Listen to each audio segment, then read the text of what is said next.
저는 웹3 AI Solutions and Possibility라는 제목으로 발표를 하겠습니다. 저는 이제 지스트 AI 대학원 그리고 전기전자 컴퓨터공학부 대학원 소속 교수고요. 그리고 교수 창업 기업 리버벤스 대표이기도 합니다.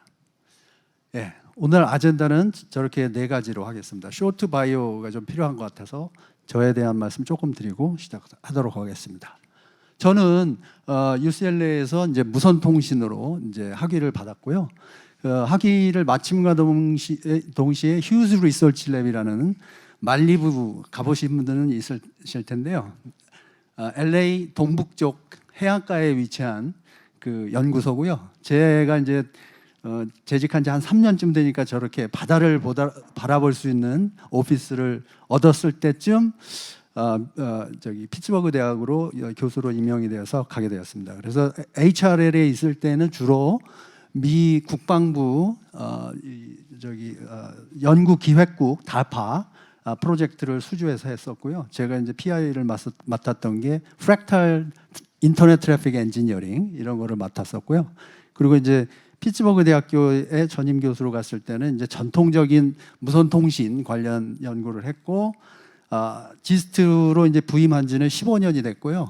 거기에서 이제 많은 연구를 했고 주로 과기정통부 주재를 했습니다. 그리고 이제 학교에서는 연구 관련한 보직은 다 맡았고요. 그다음에 이제 저에 대한 어치브먼트 그러니까 학문적인 업적을 좀 요약해달라 그래서 말씀드리는 건데 이제 국제 저널은 이제 SCI 저널이라고 하는 게 한 120편 되고 컨퍼런스는 99편. 그다음에 R&D 펀딩 미국에서 받은 건 한 1.1밀리언 정도 되고 한국에 와서는 이제 과기부에서 많은 지원을 해주셔서 16밀리언 US 달러를 정도로 했고요. 그래서 이제 뭐 영지식 증명이라든지 그다음에 센서 지능화에서 초분광기라든지 뇌파를 걸어다니면서도 측정하는 뇌파 측정기라든지 그런 것도 했고 그다음에 저의 이제 주요한 일들은 제가 가르치는 분야인 인포메이션 티오리 신호 처리 그쪽에 이제 학문적 성과를 많이 갖고 있습니다. 제가 이제 그러면 저렇게 뭐 센서 지능화나 뭐 인공지능, 국방 연구 이런 걸 하던 사람이 갑자기 블록체인하고 크립토커런시, 암호화폐 이런 거에 이제 관심을 갖게 되었느냐? 이 픽처가 제가 이제 연구원장을 할 때 지스트 2016년에 연구원장을 할 때 고민을 했던 픽처예요. 그때도 지금처럼 알파고가 등장해가지고 막 사회가 급격하게 전환한다 그러고 이거 어떻게 해야 되지? 나 공무원 시험이나 봐야 되지 막 그런 얘기가 많이 나올 때였고 제가 이제 그걸 그림으로 표현해서 발표했던 게 태산처럼 높은 성과가 나오는데 이걸 다 위너 테이크스 올 승자 독식 체계에서 다 몇 안 되는 소수한테 집중돼 버린다. 그리고 그렇게 가져가고 나면 주변에 있던 사람들은 직장을 전환을 당해서 뭐 퍼머넌트는 아니겠지만 갑작스럽게 직장을 잃어버리고 어떻게 해야 될지를 모르겠고 자기가 전문성이라고 믿고 있던 것들이 다 사라짐으로써 앞으로 어떻게 먹고 살아야 되지 이렇게 굉장히 우려 섞일 말들이 많이 나오게 되었습니다. 그런데 항상 위기는 기회하고 같이 온다고 결국에는 과학기술의 문제는 과학기술로 풀어야 된다. 근데 제가 이제 지스트에서 부임해서 15년 있어 보니까 과학위원회는 너무 좋은 장비도 많고 그 다음에 과학기술 아까 IP를 모니타이즈하는 밸류 캡처 해가지고 하는 스토리 프로토콜 얘기 들었었잖아요. 그런 IP 재산권, 지적재산권들이 엄청나게 많은데 그게 다 사양되고 있는 거예요. 그리고 광주에 있다라는 이유만으로 등한시하고 우리나라의 과학기술원에서 나오는 성과를 잘 모르시고 와서 직접 설명해 줘야 돼요. 근데 저희는 논문을 써야 되기 때문에 설명하러 다니기는 힘들고 이제 그런 것들이 있습니다. 그래갖고 저희가 이제 추진했던 것은 젊은 사람들이 과학위원 주변에 창업타운을 만들면 와서 거기서 교육받아가지고 IP 재산권 가지고 창업을 해가지고 전 세계로 나가서 성공시키도록 하자라는 플랫폼을 주장을 했던 것이고 그것이 이제 그 유영민 장관님 때 이제 받아들여져 가지고 인공지능 중심 창업타운이라는 게 생겨나게 됐습니다. 그거를 이제 저희는 이제 문승현 총장님을 모시고 그렇게 했었던 것이고요. 그래서 아주 영광스럽게 생각하는 바입니다. 네. 그래서 지금은 뭐 대한민국의 저런 시도가 있었기 때문에 현재는 광주 데이터 센터에는 수백 대의 H100과 A100 그러니까 AI를 학습시킬 수 있는 자원이 확보되어 있습니다. 여전히 모자라긴 하지만 자 이제는 라지 랭귀지 모델에 대해서 말씀드리도록 하겠습니다. 이 라지 랭귀지 모델 오늘 주제인데요. 오픈 소스 라지 랭귀지 모델에다가 학습시킬래? 아니면 클로즈드 소스에다가 시킬래? 선택해야 됩니다. 지금. 그러면 오픈 소스 모델은 있느냐? 저런 그 주커버거 같은 사람이 오픈 소스로 제공해 주고 있습니다. 저 사람은 국제적인 인물이잖아요. 많은 사람들을 만나고 다니죠. 그래서 많은 사람들 저기 이제 아티클에 들어가서 보시면 아는데 저 사람이 생각하는 거는 많은 사람들이 내 AI를 직접 다루고 싶어 한다. 비밀리에 자기 AI를 학습을 시키고 싶고 그 AI 위에다가 자기의 전문성, 여태까지 살아왔던 나의 데이터 그런 것들을 다 집어넣고 내가 역사학자면 역사에 대한 데이터를 집어넣어서 역사 전문가를 만들고 그걸 가지고 자기가 자기 컨트롤 하에서 서비스도 하고 돈도 벌고 싶다라는 바람이 많다라는 겁니다. 그래서 저쪽 끝쪽에 보면 왜 사람들이 그걸 원해요. 그 얘기인 거고. 그런데 저렇게 하면은 메타는 뭐 때문에 저런 걸 해? 이제 그 질문인데 메타한테는 좋은 게 뭐야? 근데 사람들은 결국은 오픈 소스를 선택하는 것이고 그게 미래라는 것이고 그렇게 했을 때 자기네들이 first mover advantage를 가져간다라는 거고 사람들이 그 위에다 레이어를 계속 깔면서 견고한 생태계가 만들어지는 거고 그렇게 했을 때 자기네들한테도 이익이 된다라는 거예요. 그래서 이제 오픈 소스 모델을 라마라는 이름으로 공개를 해주고 있고요. 데이터도 공개되어 있고 모델도 공개되어 있고 다 공개되어 있습니다. 그리고 다른 곳에서도 만들고 있습니다. 그래서 이제 선택을 하셔야 돼요. 오픈 AI사에다가 내 GPT 스토어나 GPT에 가서 내 전문성을 다 가지고 있는 녹아 들어가 있는 그 데이터를 거기서 학습시키고 거기한테 처분에 맡길 것인지 아니면 오픈 소스로 우리가 말하는 블록체인이라는 그런 곳에서 학습을 시킬 것인지 그걸 이제 결정해야 되는 때가 온 겁니다. 그래서 이 라마라는 거를 한번 봤더니 간단하게 말씀드리면 한 두 가지 정도 파일로 볼 수 있다. 하나는 파라미터 파일. 요거는 이제 소위 매개 변수라고 하는 건데 큰 모델 같은 경우에는 뭐 이게 한 수백 기가바이트 정도 되는 거고 근데 수백 기가바이트는 뭐 우리 컴퓨터에서 그게 어려운 일은 아니죠. 램에다 올려놓고 순간적으로 가져다가 이제 컴퓨테이션 하는 거는 좀 어렵지만 그렇게 하려고 그러면 이제 GPU 전문 서버가 필요하지만 일단은 할 수 있죠. 그래서 서버로서는 쓸 수는 없지만 그 추론 서비스 같은 거는 할 수가 있는 거죠. 그래서 GPT한테 물어보듯이 우리 컴퓨터 안에서 이제 그렇게 할 수가 있는 거고 라마 모델에는 초소형 모델이 있고 그걸 이제 7 빌리언, 그다음에 중형 13 빌리언, 그다음에 대형 70 빌리언, 그다음에 초대형 405 빌리언 모델이 있습니다. 그리고 이 GPT 혹은 제너러티브 모델이라는 생성형 AI라는 거는 문맥을 이해하고 문맥에 맞는 다음 단어를 생성하는 기계거든요. 계산기거든요. 그 문맥 윈도우가 현재 어디까지 갔냐면 최근에 공개된 것은 7월 23일 2024년에 공개된 건데 128kB까지 가버렸어요. 그러니까 저게 어느 정도 큰 크기냐면 문맥의 길이가 어느 정도냐면 책 한 권 길이가 되는 거예요. 그래서 300페이지짜리 책 한 권이 다 들어간다.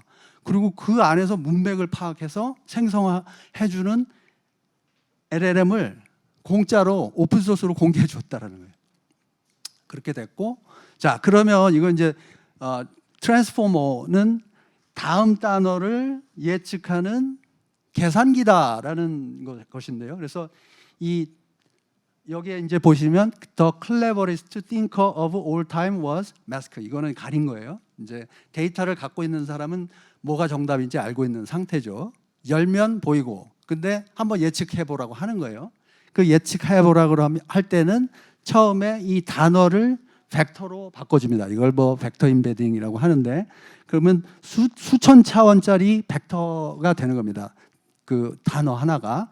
그런 것들이 이제 시퀀스로 들어오면 저 매스킹된 포지션의 거를 예측하라고 AI한테 시키는 거예요. 이걸 이제 추론 서비스라고 하는 건데, 저렇게 해서 생성을 했더니 지금 여기 보니까 probability, 이 단어가 더일 확률 혹은 뭐 아인슈타인 확률. 그런데 봤더니 더가 제일 높다고 나온 거예요. 그래서 지금 생각하시면 아인슈타인이어야 될 것 같잖아요. 근데 저렇게 잘못 대답을 할 때는 아직 학습이 덜 된 상태. 그러면 저 더라는 답이 나온 것과 이제 나는 데이터를 갖고 있으니까 열어서 봤더니 아인슈타인이야.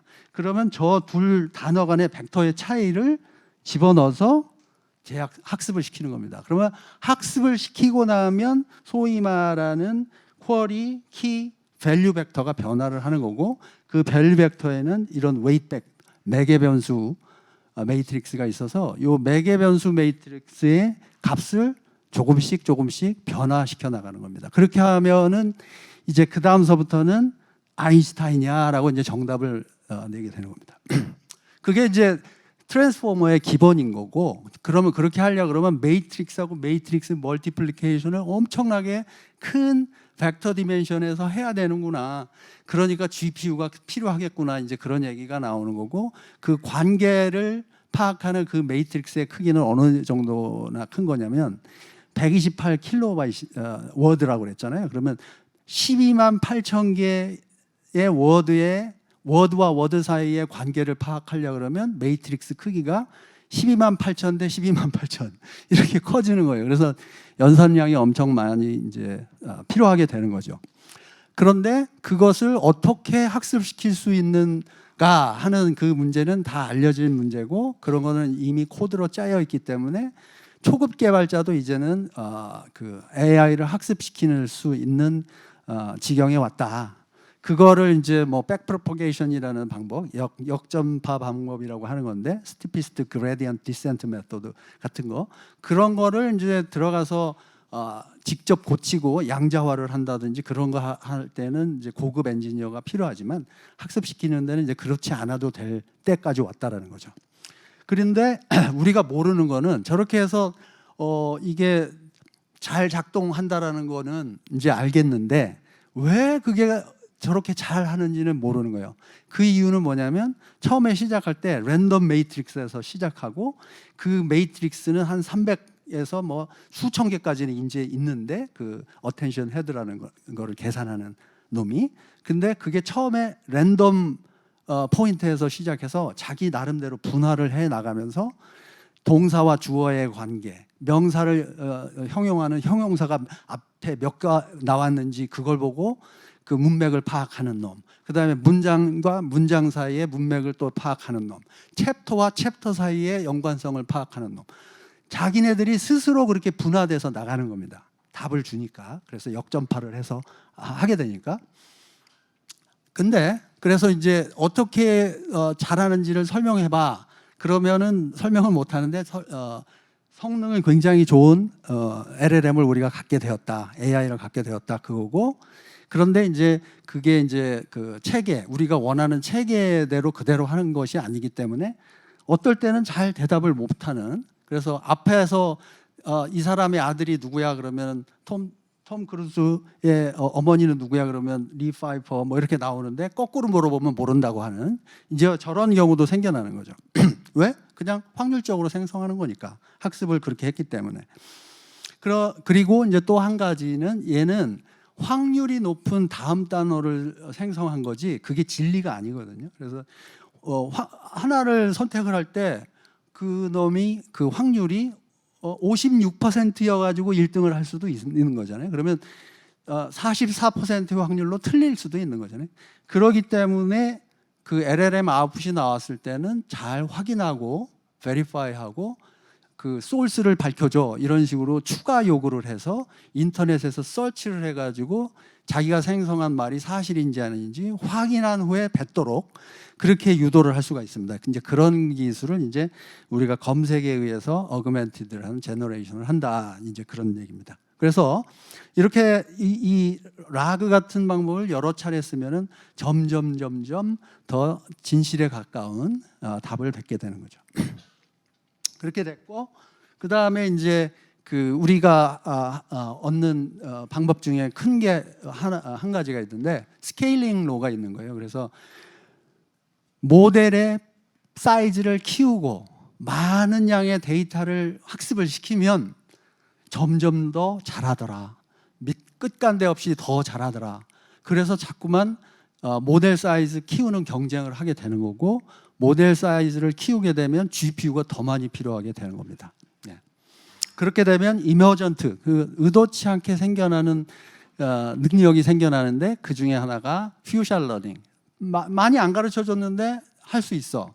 그리고 지로샷 러닝. 어떤 거는 아예 가르쳐 준 적이 없는데 지가 스스로 연관성을 파악해서 말해줘. 이런 것도 생겨나는 겁니다. 그러면 이런 능력은 이제 뭐 신약 개발을 한다든지 그런 데 이제 쓸 수 있게 되는 거죠. 자, 그렇게 되는 거고, 그러면 이제 우리가 이제 다뤄야 될 게 두 가지 트레이닝인데, 첫 번째 트레이닝 방법은 프리트레이닝. 요 방법이에요. 그러면 이거를 하려고 그러면 인터넷에 오픈되어서 제공되고 있는 데이터를 한 10 테라바이트 정도를 가져와야 돼요. 그러면 그걸 가지고 이 GPU 노드를 한 1만 장 이상을 확보한 후에 거기다가 이제 그 학습을 시키는 거예요. 아까 학습 방법을 알려드렸죠. 그렇게 해서 학습을 시키면 한 달 정도 걸리는 거고, 만 대의 GPU를 가지고 한 달 걸려서 프리트레이닝을 10 테라바이트 데이터를 학습을 시키는 거예요. 그렇게 하면 한 $2 밀리언 들어간다. 지금 GPU가 비싸기 때문에, 빌려 쓰는데도 비싸게 돈을 주기 때문에 그렇겠죠. 자, 그렇게 하고 나면은 프리트레인드 모델을 갖게 된다. 근데 얘는 10 테라바이트의 데이터를 학습시킨 놈이기 때문에 많은 지식을 내포하고 있어요. 그 파라미터에. 그러면 10 테라바이트의 지식이 어느 정도인지 한번 맞춰볼 수 있는 분 계세요? 책 몇 권 정도 해당할까요? 한 300페이지 책 몇 권이 10 테라바이트 정도 되느냐? 2천만 권 정도 됩니다. 2천만 권의 책을 얘가 다 계산을 해서 자기가 외워서 갖고 있는 거예요. 그래서 물어보면 언제든지 금방금방 답을 해주는 거예요. 2천만 권, 2천만 권. 예. 그렇게 돼 있고, 그렇게 해서 이제 메타 같은 회사에서 제공을 해주면 우리 이제 사람들은 다운로드 받아서 내 컴퓨터에서 이제 사용을 하거나, 혹은 이제 파인 튜닝을 하려고 그러면 A100이나 GPU 서버를 확보해서 거기서 해야 되는 거죠. 그렇게 했을 때 한 장 정도의 GPU로 한 원데이, 하루 정도만 돌리면 파인 튜닝이라는 것이 이제 되는 거예요. 그러면 파인 튜닝이라는 거는 뭐를 하는 거냐면, 여기 이제 위에 거는 생성 잘하게 하는 거, 다음 단어. 그걸 가지고 계속해서 문장을 연속돼서 연관된 언어를 뱉어내게 하는 거죠. 근데 그거를 좀 시스테매틱하게 뱉어내게 하려고 그러면 저렇게 알파카에서, 스탠포드 대학에서 이제 만든 건데 좀 체계화를 해서 인스트럭션을 만들어 주는 거예요. 그러면 뭔가 뭐 create a poem, 그러면 시를 지어. 그런 거에는 어떤 방식으로 인스트럭션을 따라야 하는지, 혹은 서머라이즈해, 다시 제작성해줘, 그 다음에 서제스트 좀 해줘, 뭘 어떻게 해야 되는지, 그리고 뭔가를 디스크라이브 해줘. 이런 인스트럭션들에 대해서 잘 따라할 수 있도록 학습시키는 게 파인 튜닝입니다. 그럼 그렇게 하고 나면 이제 변호사 데이터, 이 판결문을 잘 이해하고 이번 사건에는 어떤 판결이 나올지 한번 해줘. 그런 것도 이제 잘하게 되고, 계약서를 작성해줘, IP 라이트를 추적을 해줘. 이런 것도 이제 잘하게 되는 거죠. 그래서 그 작가분들은 내가 이제 30년 동안 작가 생활을 했다. 그러면 자기가 만들었던 글을 학습을 시켜가지고 저런 식으로 누군가가 문답을 할 때 대답을 할 수 있게 학습을 시킬 수가 있게 되는 거예요. 그러면 얘는 대학생을 학습시키는 거고, 말 잘하는 놈. 얘는 전문성을 학습시키는 겁니다. 그렇게 되고, 이제 AI 어시스턴트가 내년쯤 되면 이제 우리 컴퓨터 안에 들어올 것 같습니다. 그래서 애플도 이제 발표를 했고, 마이크로소프트도 발표를 했는데, 이제 그 오퍼레이팅 시스템하고 LLM하고 결합이 되는 거예요. 그래서 그렇게 되면 이제 맥락을 잘 인지하고 나한테 서비스를 해주는 AI 어시스턴트가 이제 생기는 겁니다. 근데 여기서 우리가 이제 주목해야 될 거는 저 AI 어시스턴트 저것만 가지고 만족할 수가 있냐라는 거예요. 그러면 내가 저걸 가지고 내 전문성을 잘 녹여서 나만의 독특한 아바타 AI 어시스턴트를 만들었어. 그러면 이걸 갖고 돈 벌 수도 있으면 좋겠는데 마케팅 잘하는 사람은 마케팅 노하우를 녹여놓고 변호사 업무를 하는 사람은 변호사 어시스턴트를 만들고 의사분들은 의사 어시스턴트를 만들 수가 있겠죠. 그렇게 해서 돈까지 벌 수도 없어. 그 얘기를 하면 또 선택해야 됩니다. 웹2에서 할래? 웹3에서 할래? 웹2는 플랫폼한테 다 주는 거고 웹3는 내가 중심이 돼서 내가 서비스를 제공하고 그 소득을 내가 가져가는가. 어느 게 더 좋겠느냐. 두 번째가 더 좋은 거죠. 그리고 AI 연구에 크게 두 가지 이제 혁신이 나왔죠. 알파고. 알파고는 뭐죠? 바둑의 수를 넓게 보고 하나의 수를 깊게 한 10수까지 내려가 봐. 그런 컴퓨터를 한 뭐 1000개를 리크루트 혹은 10,000개를 리크루트하면 이세돌도 이길 수 있었음을 보였잖아요. 이제 그게 브로드 앤 딥 서치 해서 신약을 개발하거나 신물질을 발견하거나 단백질 접힌 현상을 파악하고 있는 게 딥마인드. 그 다음에 이번에 이제 혁신이 된 게 제너러티브 AI. 이거는 아까 말씀드린 거고요. 그러면 이제 앞으로는 요 두 개가 섞이게 되는 거죠. 그러면 섞이려고 그러면 역시 컴퓨터망, 네트워크를 이야기 안 할 수밖에 없고 그 네트워크의 주인공은 누가 되느냐? 각 네트워크의 노드의 주인은 사람이에요. 근데 사람이 머신하고 인터랙션 하려면 힘드니까 자기 아바타를 갖고 있어야 돼요. 자기 아바타가 다 머신하고 계약도 맺고 그 다음에 AI를 지금 어디에 GPU가 놀고 있으니까 거기 가서 내 AI를 학습시킬 거야. 이런 거를 찾고 니고시에이션 해가지고 딜을 성사시켜서 거기서 싼 값에 AI를 학습시켜 갖고 오는 겁니다. 이렇게 되면은 이 네트워크는 그냥 컴퓨터 네트워크가 아니고 사실은 네트워크 오브 휴먼이에요. 그 사람과 사람이 콜래보레이션을 하는 거를 그 에이전트들은 도와주는 거에 불과한 겁니다. 결국 마지막 결정은 사람이 하는 거고요. 이제 그런 것들이 이제 우리가 오늘 다루는 내용이고요. 그렇게 했을 때 우리가 함께 성장하는 AI를 만들 수 있다 그 얘기고, 그다음에 이제 웹3 AI에 대해서 말씀을 드려야 되는데, 야 웹3도 잘 모르겠는데 무슨 웹3 AI까지 얘기하냐. 그래서 웹3는 뭐냐라고 하면은 이제 웹3는 여기 간단하게 얘기하면 리드 하는 시대가 이제 1900년대 말서부터 2000년대 초. 그 다음에 리드한 거 하기도 하지만 사용자가 읽기도 하지만 사용자가 쓰기도 하는 거죠. 페이스북 같은 거.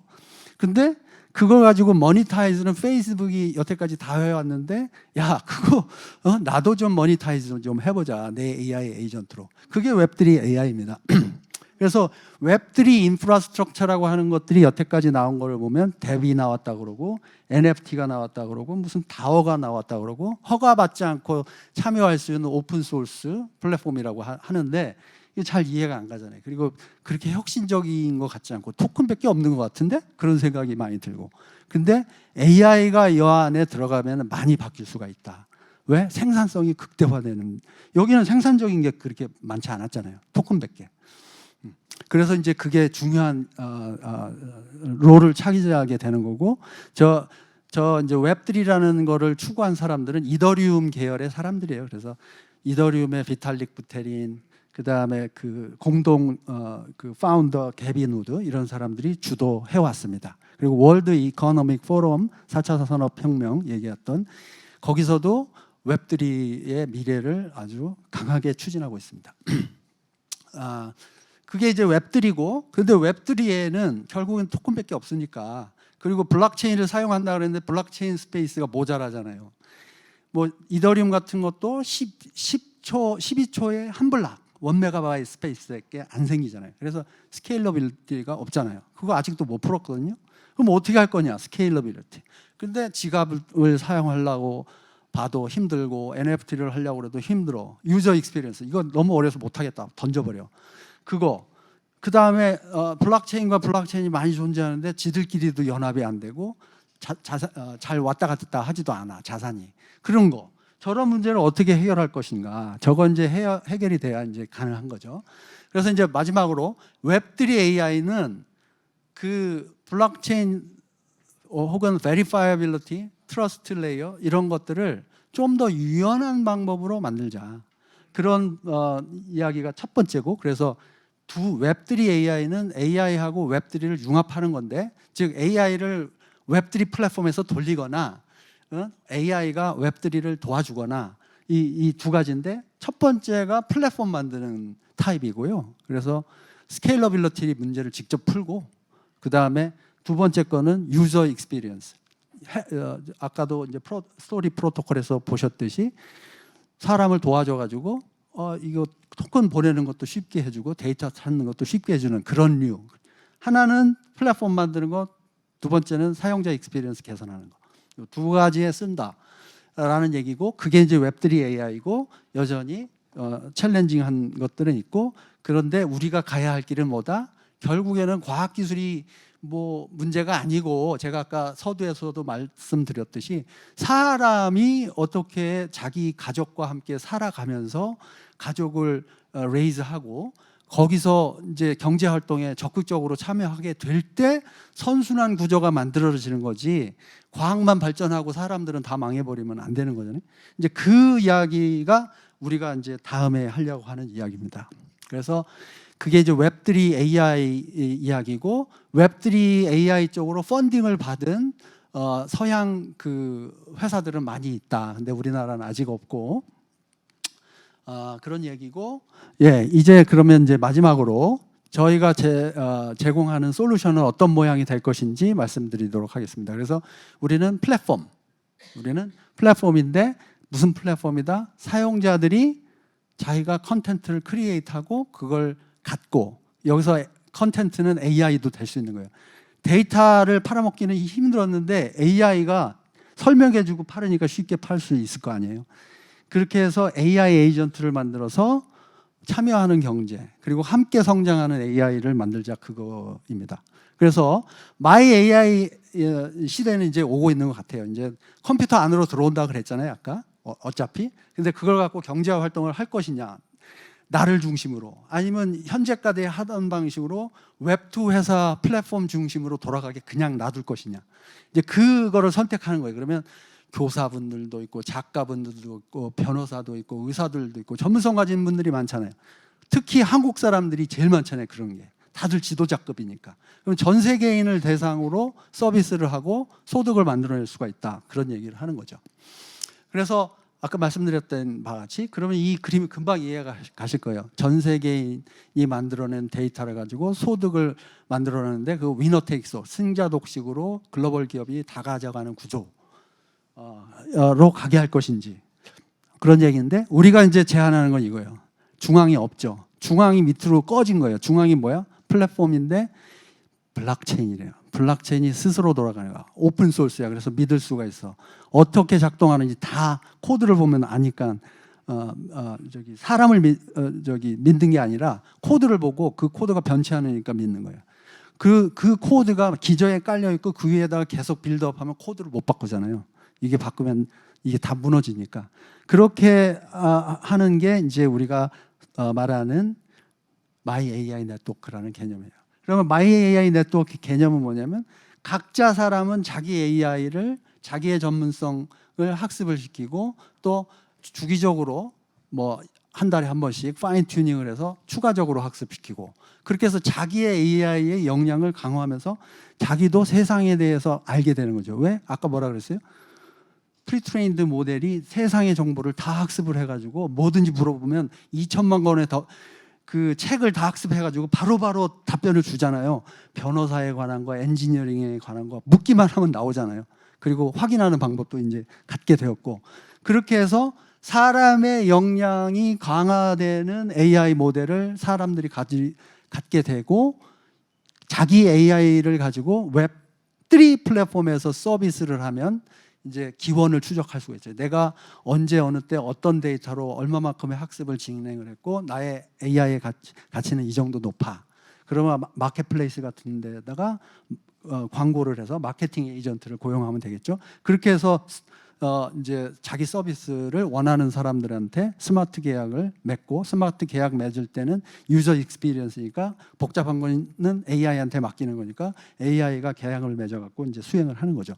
그렇게 하면은 전 세계인이 직거래, 자기의 전문성을 가지고 할 수 있게 된다. 그런 얘기입니다. 그거고, 이제 그렇게 하려고는 기술이 있어. 이제 그런 거고, 그러면 사용자 익스피리언스를 개선시키는 그 복잡하니까 나는 데이터 여기 있는지만 알려줄 테니까 네가 알아서 가져가서 해. 그게 drop and run agent고 allow anyone to create my AI agent with no coding. 코딩 하나도 안 해도 할 수 있게 해주는 거고, 그런 거를 오픈 소스로 만들어서 제공해 주는 거예요. 속임수가 하나도 없다라는 거죠. 그렇게 되고, 그 다음에 have them cooperate. 아까도 돈송 교수 얘기에 계속 계속 하자. 우리가 함께 발전하는 애예요. 그 코어포레이트하고 콜래버레이트하고, 그래서 같이 성장하는 겁니다. 그래서 grow smarter. 내 AI 에이전트가 똑똑해지면 나도 똑똑해지는 거예요. 그렇게 하는 것이고, 그렇게 할 수 있는 기술이 있냐? 이제 그게 저는 이름을 붙인 게 verifiable, 즉 신뢰를 사람을 믿어서 하는 게 아니라, 저게 빅기업이라서 하는 게 아니라 내가 검증할 수 있는 수단을 갖고 있으니까 믿는 거예요. 내가 물어보면 우리 프로토콜이 공개되어 있기 때문에 답을 해야 되거든요. 그러면 답을 오는 걸 보고 검증 가능하니까 믿는 거예요. 코드를 믿는 거죠. 그런데 저와 같은 이야기를 하는 기업들이 전 세계적으로 많이 올봄서부터 생겨났다. 그래서 이 기업들은 뭐 지로 그래비티, 여기 이제 랜드스케이프를 보면 이쪽은 인프라를 구축하는 그룹, 저쪽으로 가면 애플리케이션 쪽 이렇게 돼 있고, 그 중에서 인프라 중에서도 그 아까 말씀드렸잖아요. 블록체인 스페이스가 1메가바이트밖에 안 생기는데 10초에 그거 갖고 어떻게 거기 AI의 학습 데이터를 올릴 것이며 AI가 상태의 변화를 할 때마다 그거를 추적을 해가지고 관리를 하겠어. 그러니까 새로운 개념이 나오는 거예요. 데이터 어베일러빌리티. 즉 지금 뭐 클라우드 센터 같은 게 다 있기 때문에 리던던시 코딩을 해가지고 그 코딩을 써서 이 반복을 여러 차례 해주면 데이터 손실이 안 되게 할 수 있잖아요. 그런 기술은 다 있는 거죠. 그거를 근데 우리는 오픈 소스로 해서 제공을 해주는 거고, 그런 것들이 이제 데이터 어베일러빌리티. 그 다음에 GPU가 필요하잖아요. 학습을 시키려고 그러면. 내 PC에서는 하기가 힘드니까 GPU 서버가, 전문 서버가 필요한데 H100이나 A100, 그건 고가거든요. 1억에서 5억 정도는 있어야 살 수 있는 거기 때문에 안 되니까 컴퓨팅 파워가 필요한 거고, 그러면 그렇게 해서 컴퓨팅 파워가 확보되면 탈중앙화 된 트레이닝, 분산 트레이닝, 분산 학습, 이런 것들을 시키는 거고, 그렇게 해서 AI를 주기적으로 학습할 수 있게 되고, 그렇게 되면 이제 내 AI를 서비스를 전 세계인을 대상으로 할 수 있게 된다. 그 얘기인 거고, 저희가 이제 갖고 있는 유니크 스택은 AI 에이전트를 만드는 기술서부터 블록체인 만들고 합의 알고리즘을 어떻게 해야 되는지, 그런 것들을 다 이제 지적 재산권을 갖고 있기 때문에 가능하다라는 것이고, 이거는 이제 라그, 아까 말씀드렸던 라그로 법률 AI를 만든 거예요. 그래서 라마 3에다가 법률 데이터를 추가로 학습시켜 가지고 문답을 해주는 리걸 AI를 만든 겁니다. 그렇게 하고 이제 그러면 이제 코딩 하지 않아도 누구나 할 수 있게 만들어 줄 거야 정말. 그랬을 때 자기가 누구든지 작가라든지 코딩 하나도 한 줄도 못 짜는 분들이 여기다가 그냥 던져, 그러면 학습이 완료가 되고, 그 이머전트 어빌리티, 그 생성형 AI의 아주 놀라운 능력을 자기가 스스로 소유하고, 그걸 가지고 서비스를 제공해 가지고 주기적으로 서비스 데이터를 모아 가지고 Q&A를 모으는 거죠. 아까 보셨죠? 그 아인슈타인이 나와야 되는 더가 나오는 그런 데이터를 자기가 축적을 해서 재학습을 하는 건데, 저것도 우리가 프로토콜을 제공해 주는 거지 사람이 관리할 필요가 없다. 이제 주기적으로 저렇게 하게 만들 수 있다. 그게 에이전트니까, 스스로 하는 거니까. 이제 그렇게 된 거고, 그 다음에 GPU를 어떻게 확보할 거야. 그런데 우리는 이제 합의 알고리즘이 있어서 이 채굴을 하거나 혹은 POS, Proof of Stake를 하려고 할 때, Proof of Stake는 잘못 검증을 하면 스테이크를 뺏기니까 열심히 하는 거고, POW는 내가 열심히 해서 문제를 풀었는데 보상을 못 받을까 봐 열심히 하는 거예요. 그런 알고리즘이 있는데 우리는 양자내성암호로 동전 던지기 함수를 만들어 놨거든요. 그러면 동전을 던져서 앞면이 나왔을 때는 밸리데이션, 블락을 검증하는 역할을 해주고, 그 다음에 뒷면이 나왔을 때는 AI 서비스를 해주는 이제 그런 걸로 가게 됩니다. 그래서 이게 이제 우리가 조금 복잡한 표이긴 한데, 그 블록체인을 아시는 분은 블록체인에는 버추얼 레이어와 컨센서스 레이어가 있다. 두 가지밖에 없는데 그 사이에다가 AI 컴퓨팅과 데이터 어베일러빌리티 레이어를 끼워 넣어서 검증을 하게 하고, 검증을 제대로 못하면 벌을 받기 때문에 혹은 재산을 못 받기 때문에 이제 되게 되는 거죠. 좀 길어지는가 본데 바로 마치도록 하겠습니다. 네, 그래서 이제 그런 기술을 우리가 갖고 있다라는 것이고, 유즈 케이스에는 말씀드린 바와 같이 퍼스널, 소셜, 메디컬, 리걸 어시스턴트를 할 수가 있고, 이거는 강남에 있는 어떤 의사가 자기 오피스를 방문한 미국 사람이 있는데 그 사람이 내장에 용종이 있는지 없는지 확인하려고 하는데 미국 사람이다 보니까 데이터가 부족하니까 하버드 메디컬 센터한테 에이전트한테 물어가지고 가져오는 거예요. 그리고 요건 이제 비디오인데, 비디오 혹시 시간이 안 돼서 됐고, 이거는 저희 팀이고요. 그 다음에 이제 우리가 릴리즈 플랜은 내년쯤에는 이제 메인넷 릴리즈를 할 수 있게 된다, 그런 얘기고, 거기서 이제 저의 발표를 마치도록 하겠습니다. 감사합니다.